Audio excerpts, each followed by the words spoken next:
Welcome to this tutorial on resolving issues with accessing tasks in the Karbon Portal.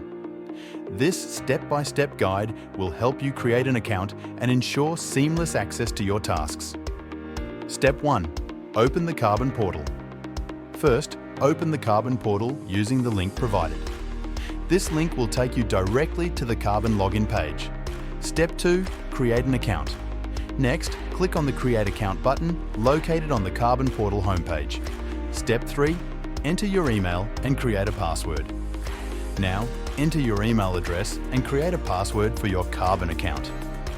Make sure to use a strong password to ensure the security of your account.